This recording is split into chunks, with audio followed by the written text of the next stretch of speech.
បុគ្គលិកចាស់ប្រាក់ខែ250ដល់ពេលយកបុគ្គលិកថ្មីចូលមកប្រាក់ខែ500ហើយបុគ្គលិកចាស់ការងារច្រើនជាងបុគ្គលិកថ្មីទៀត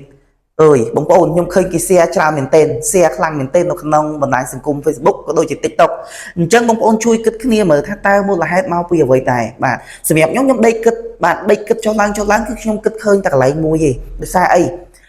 ថកែឬមួយក៏ម្ចាស់ក្រុមហ៊ុនឬមួយក៏ប្រធានក្រុមហ៊ុនអ្នកជ្រើសរើសបុគ្គលិកបាទគឺគាត់ចង់បានអ្វីដែលថ្មីចង់បានអ្វីដែលប្លែកពីអ្នកចូលថ្មីបាទអញ្ចឹងយើងអាចនិយាយបានថាពេលដែល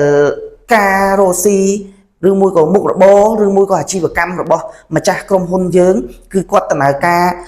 ស្មើឬមួយក៏ឡើងបន្តិចបាទគឺភាពសាមរបស់គាត់ជាមួយនឹងពួកយើងបុគ្គលិកចាស់ហ្នឹងគឺវាមានច្រើនអញ្ចឹងគាត់ចង់បានបុគ្គលិកថ្មីមកហើយលោកបុគ្គលិកថ្មីហ្នឹងគាត់មានអ្វីប្លែកអាចជួយរុញក្រុមហ៊ុនឬមួយក៏អាជីវកម្មរបស់គាត់ហ្នឹងឲ្យឡើងកាន់តែលឿន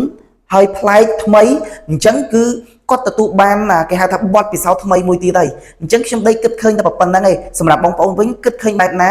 ជួយ comment ម្នាក់មួយទាំងអស់គ្នាមក